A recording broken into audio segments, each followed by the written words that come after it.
Push the bottom one. I think they give me a fault. They do every time. Okay. There we go. Thank you. I got it, Greg. That's good.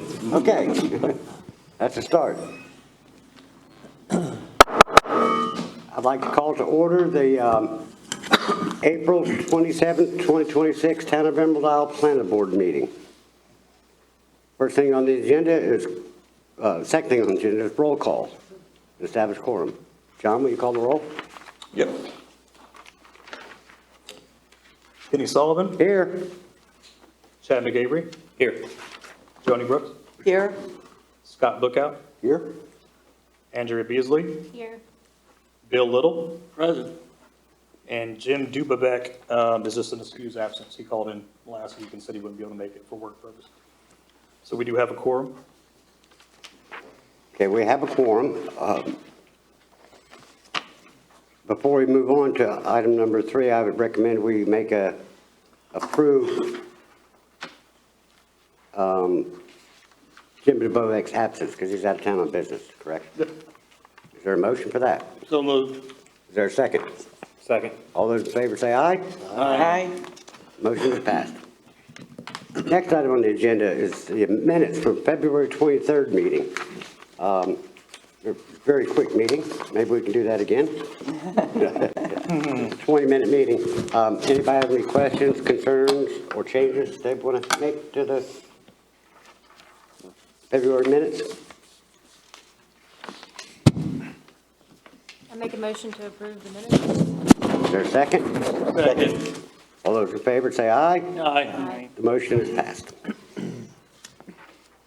Now that we're halfway through the agenda, the next item is approval of the agenda. Everybody approve the item or any changes to the agenda? Move to approve. Is there a second? Second.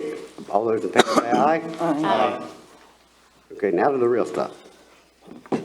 Item number 5. I'm just going to hand it straight over to Director Neville to get us introduced on this. Thank you. Can y'all hear me out there? Good.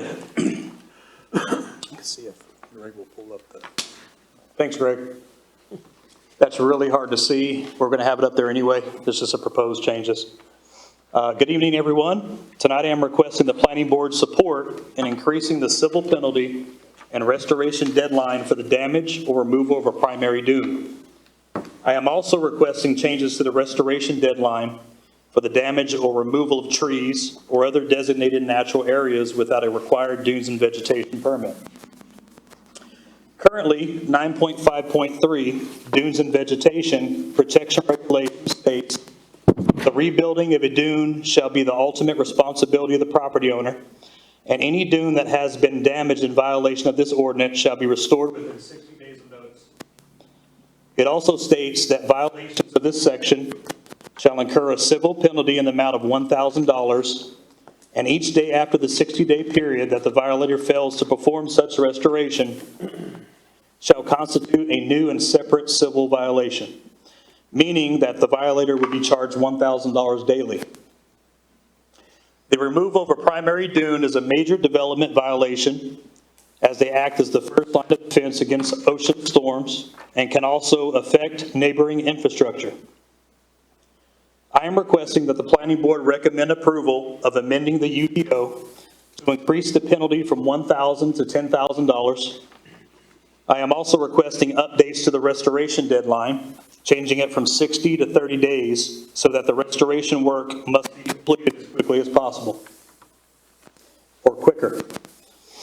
With this, I would also recommend that the restoration deadline for the damage or removal of trees or other designated natural areas without a required dunes and vegetation permit also be updated to reflect 30 days instead of 60. According to General Statute 168-175, enforcement of ordinances, a city shall have the power to impose fines and penalties for violations of its ordinance. North Carolina local governments can enforce ordinances via civil penalties with no statutory maximum. However, they must also not be excessive under constitutional standards.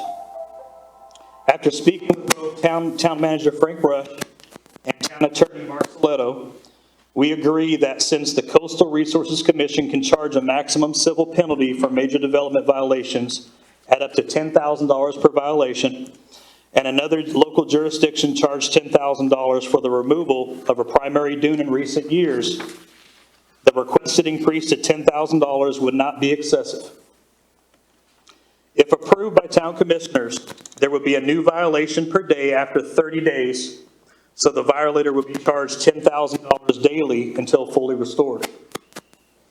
It is also important to note that if this UDO text amendment is approved by the town commissioners at a future public hearing, the new amendments would only affect new violators moving forward, and we cannot charge a new fine to someone who is currently completing a restoration plan at this time prior to the approval of the UDO text amendment.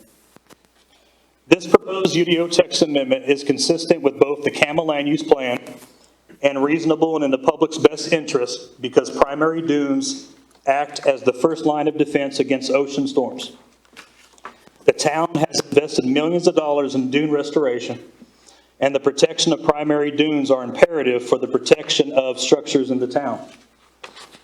On page 5-12, Natural Hazard Area Management Goals, the CAMA Land Use Plan states, it is a goal to conserve AECs and maintain barrier dunes, beaches, floodplains, and other coastal features for their natural storm protection. And on page 5-12, Natural Hazard Area Planning Objectives, the CAMA Land Use Plan states, promoting responsible development and that minimizes threats to life, property, and natural resources resulting from erosion, high winds, storm surge, flooding, or natural hazards. I now ask the Planning Board to make a motion to recommend approval of the UDO text amendment as presented, before then creating a statement of consistency and reasonableness, which will be given to the town commissioners to assist in making a decision on whether to approve the proposed text amendment at a public hearing, which will occur in the near future. Thank you. Discussion? Yes. The $10,000 CAMA, is it, would they be charging for the same, like for this instance here we're talking about? Would they get a $10,000 fine from CAMA and from the town? No, so that would be a fine. So CAMA's going to do their own thing. They have to think about whether it's a maximum, a serious offense or the minimum. They go from like 1,000 to 10,000 maximum per fine. So it would be up to them to determine if they're going to do that, but the town would, charge $10,000 moving forward. I mean, I think that's a great improvement over 1,000, but I just want to make sure that that does have enough teeth. I mean, I think it was the intent of the town, on the town website, when it talks about permits and will have this, is that it will note that the violator, in addition to being subject to the penalties from the town, may be subject to additional fines, penalties, and levies issued by federal, state, or county regulatory agencies. So but they would each have to open up their own investigation into the violation, determine do they want to piggyback, add on, or are they just going to let the ones it could citation be ride? CAMA and others, yes, okay. Right, yeah. All right. But I'm just saying at 10,000, and then I get the 10,000 a day, but I mean, that doesn't, I know that's much better than what we have, but for some of these major developers, I'm not sure that's a big punishment. So we also can't be excessive. There's a state statute out there that says you cannot be excessive in these fines, and it just must be relevant to what others have been doing, And you right? said So, Pine Knoll Shores and others are. yes, Pine Knoll Shores Coastal Resource Commission, they charge up $10,000. Pine Knoll Shores 2019 charged 2 fines of $10,000 apiece. So that's why when I spoke to the attorney, he said 10,000, right about the amount you want to be at. Okay, that's important to note, yes. Yep. And if we need to change this in the future, it's open. I mean, we can always come back and revisit it, but for now, this is what we're trying to do at this point in time, just to have something in there that's a little bit more than $1,000. It's a shame we can't go back. We can't. I know, Don't even say that. I know. We don't go, I know. this does not go back to apply to something that happened in the past. That's right. I know. This is for the future to prevent That's what was right. done in the past. More of that, yes. Yeah. And I'd like to thank the media for being here to spread the word, because it's really out there. Y'all are doing a good job getting the word out. People will know. In paragraph, subparagraph 3, under 9.5.3, sub 3, it says conformance with an authorized permit. Yes. It talks about surety. What surety are we talking about here? It says posting surety in lieu of actual compliance with an authorized permit may be permitted. I'll have to look more into that and give a frank about that, honestly. I haven't looked at that actual sentence, but the most important thing that we were trying to change is that providing compliance with the authorized permit shall be obtained within 30 days instead of 60. But I can get that answer for you. Right, I think it needs to be clarified either if we approve it, to go to the council, to have them look at that, Okay. or providing clarifying language on the website, what exactly that means, because it seems to be somewhat contradictory with the intent of what we're trying to do. Gotcha. Yes, sir. Yep.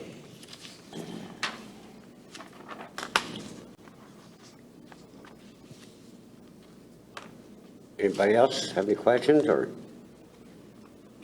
comments? Well, I think it's well-written, and I think it's very appropriate. It's a heck of a violation, and the $1,000 fine is just crazy low. And 60 days can be a real problem to repair it if it's anywhere near hurricane season. If they did this in June, July, and they got till September, October to fix it, that could cause a lot of trouble for the beach, the neighbors, the house itself, the roads, power, water lines, everything. Well, the one thing that's nice about the 30-day, not only does it help with the hurricane season, but they cannot get their final occupancy permit approved until all of the violations have been corrected and approved. So, you're talking about, is that an issue with a contractor? Yes, that becomes a big issue if they cannot get approved because their financing is contingent upon getting that final certificate of occupancy. Right. In this So, case, they can't sell it until they get. That's right. It becomes important to them when it starts pinching them.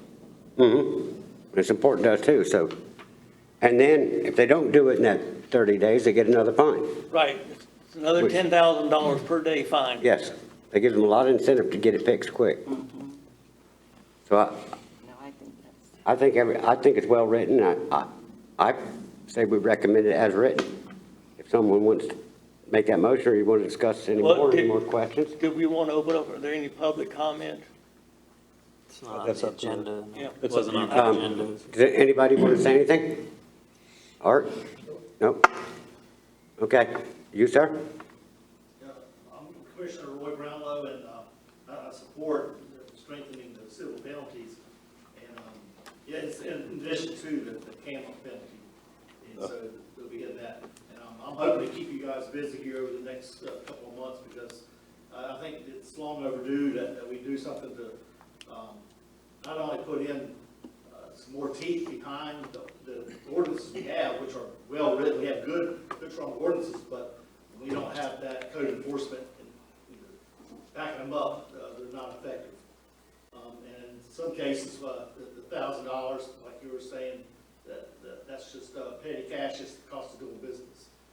So I'm hoping that this will increase. And I'd like to also see penalties go out to the contractor in addition to the property owner. Coastal management, they have that provision. They can issue civil penalties not only to the property owner, but to the contractor as well. for the same violation. In this case, the property owner is the builder, am I correct? Well, that's the case that, yeah, that's the case that just previously happened, but Yeah. we can always get with the town attorney and Frank about that and have a conversation. Good point. Yep. Good Because point. I don't think the property owner hopped on the tractor and cleared the lane himself. Maybe he did, but I'm pretty sure they brought in a contract. Yeah.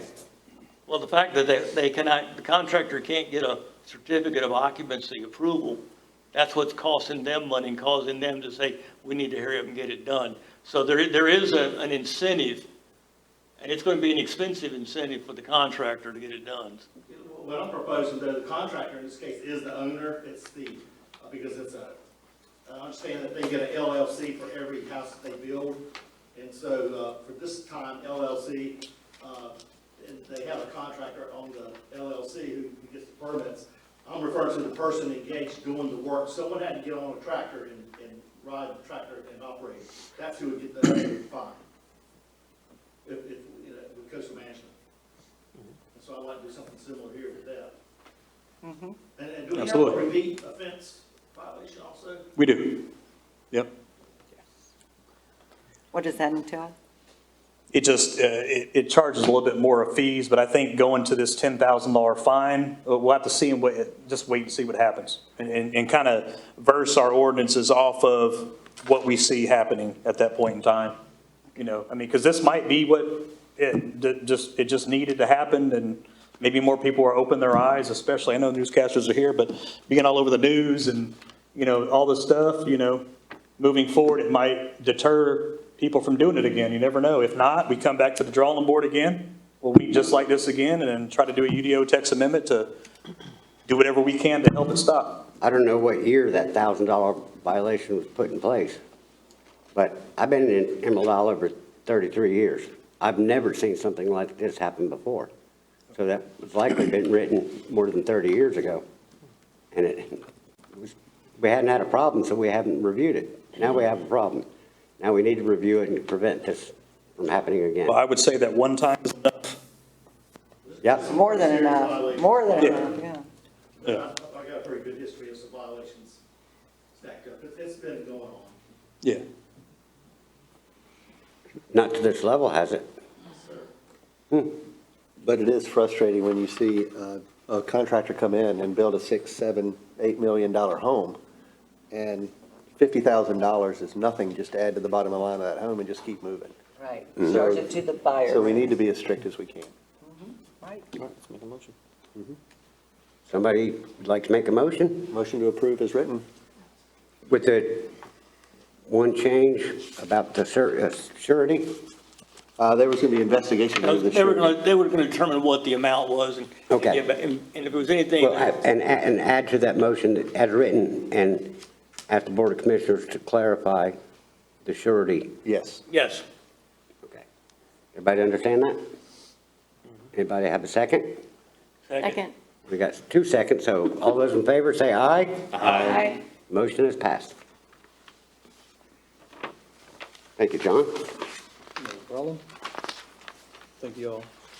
And for the media folks, you're more than welcome to stay and listen to us talk about continuing business, and otherwise, that's all the items on the agenda. But you're welcome to stay. With that said, next item on the agenda is continuing business. A, Planning Department report for March 2026. That's me again, isn't it? Yep. All right. Let me see here. I assume everybody had a chance to look that over? Yeah, so this is just, the department report's just kind of what I share with the commissioners every month. It just kind of talks about what's happening in the planning board itself. This one will be off of March 2026, so last month, unless I have my months mixed up. Do I, Mikey? No. This is Mikey, y'all, by the way. This is great permit technician that we hired. He's almost off probation, and we love him over there, just so you know. 2 weeks. 2 weeks? Don't quit, Mikey. I've been on probation for 22 years. There you go. So the purpose of this is, the background is just to provide specific information to include the number of permits issued, inspections and reinspection data, total fees collected from the previous month, and code enforcement information. as well as any other staff news and other departmental information. All right, so let's start with this Climb to Tree City USA. I applied for that thing, I believe, in February. And March 31st, we received an email from Andrew Plininger, the Urban and Community Forest Program head with the North Carolina Forest Service, writing to inform me that the town has been awarded a conditional award for the 26-1 Climb the Tree City USA grant application. They are currently in the process of awarding a service contract with a service provider that will provide the services outlined in the program for the community. Once they have the contract in place, they will reach out to the town to initiate the project implementation process. Let's see, it says a service contract, or a service provider contract is scheduled to be in place by July 1st. So they'll reach out to me when that's ready. Proud to announce this. I know everything else has been all around the town and stuff, but I mean, we're down to 28, 29 nuisance violations. You know, I've still got a list I've been working on, but when I started last September, a little under 8 months ago, we were at 65 or something like that. So this is including demoing houses that were just kind of falling over. I mean, it's stuff that took a little bit of time. There were a total of 3 public nuisance case files that were closed in March. One was dealing with, I'm not going to name the addresses, so I don't want to put anybody in blast because it's all cleaned up. Condition of property. 1 and 2 of them were parking spaces and right-of-ways. They continuously had cars parking in the right-of-way. We told them you can't do that. So, Were they parking in again, the grass, or did they create a they parking? created a parking spot with concrete blocks and, you know, all sorts of fancy stuff. A little bit more than just yard decorations, which I really don't care about because anybody, you know. So current public nuisance locations, again, I'm not going to mention all these addresses. There's 14 case files out of the 29 we have right now that are building without permits. Okay, I've been meaning to get to them. They're doing what? They're building without permits. Okay, so some have been in the system for a while, some a couple years, some 4 years ago, but we're getting to them now. So it doesn't matter what happened in the past, we're getting to them right now. We're trying to get those knocked out, trying to get those compliant. Once those are knocked out, which shouldn't take that long, people are pretty responsive when I send them notices of violation. Just so y'all know, we'll be at about 15 violations, you know. Let's see here. There were a total of 9,730 zoning fees collected in the month of March. And I've got a chart in there kind of showing you the differences in numbers. January, February, March. Last month we did 5,000. January we did 6,000. So 9,700 is you know, it's a positive. 27 inspections completed in March. There were 59 in March of 2025. Now I started last September, so I don't know. I know back then we might have had a building inspector. Some of the numbers are extremely higher when we had a building inspector because you know they're doing all the trades. And that counted as inspections.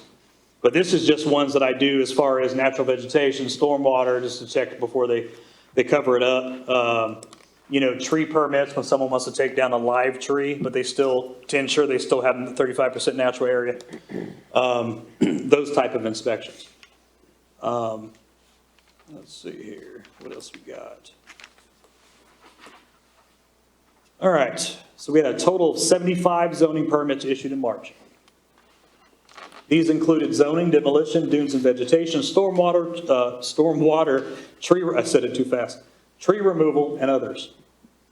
Let's see here, and there's just a breakdown, there's a bar chart. You guys can't see it out there probably, but there's a bar chart I provide them that kind of shows you the differences in each month. It's been a pretty good month of April so far too, I'd say. Yep, we're higher than, we're like at 82. Yeah, so it's kind of going up. So, and I'd like to say this concludes my monthly report for the planning department. If you are a member of the public, if you watch this, I don't think we're live streaming, but this recording, you ever have any questions, just call us anytime or show up at the town hall.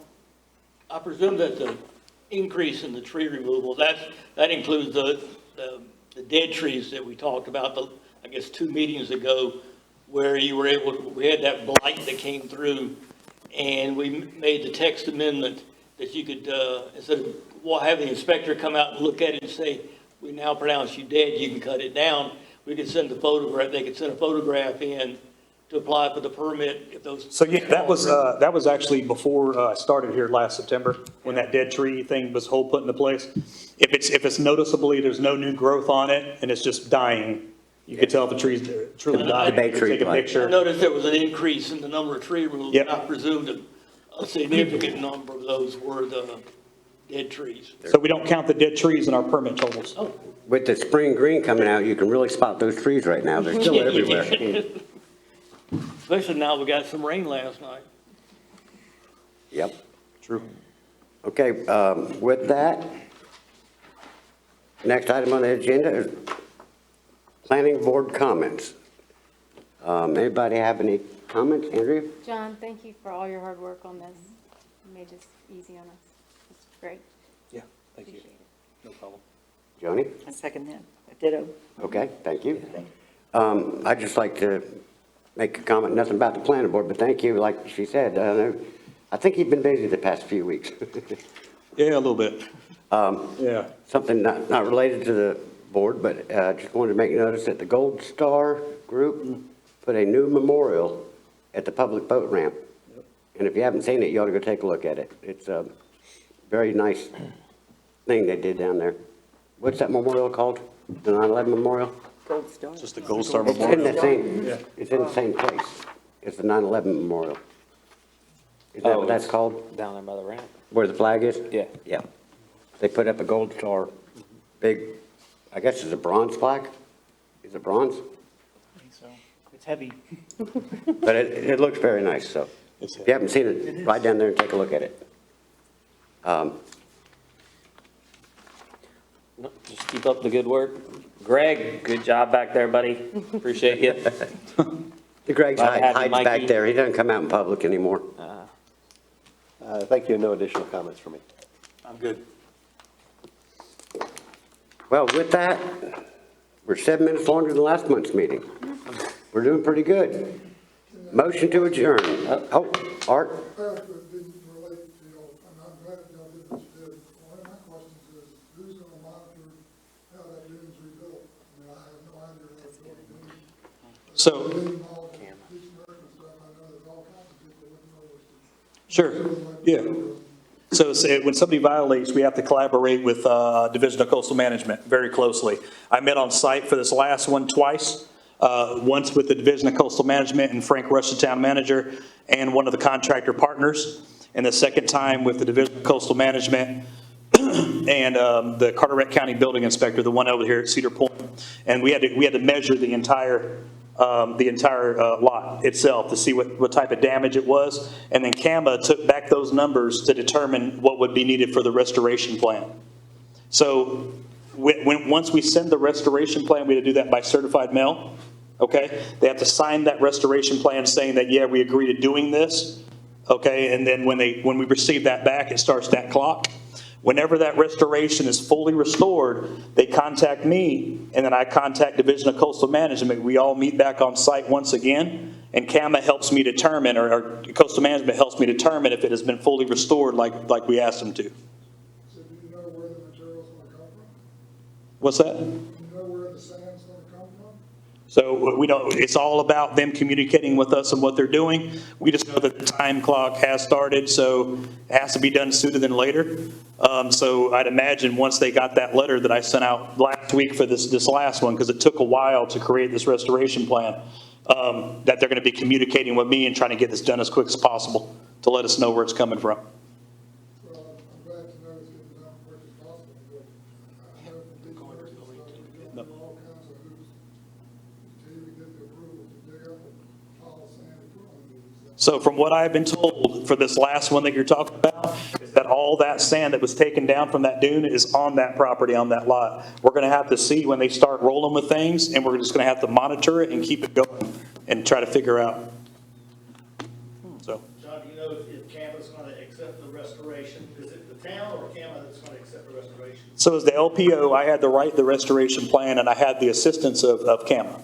Okay, and they didn't, I didn't send the certified letter out, the restoration plan to them, until CAMA was 100% on it and said, good to go. And once you accept it, the planting, are they going to issue the CO right away, or is there? Not at all. There's going to be a waiting period to see if the vegetation acclimates and actually. From what I know, we're not approving any, even if they say it's fully restored, we're not approving anything or issuing any COCs or COs until it's fully to their level and they're good with it, and us as well. So, I was going to wait to see if they were going to accept. I know it takes time. Or Yeah. just merely replanting. Right. Yeah, thanks. Yeah, no problem. Thank you, Art. Anybody else? Do we have a motion to adjourn? Make a motion to adjourn. Anybody going to second that? Second. All those in favor say aye. Aye. Meeting adjourned. And if everybody just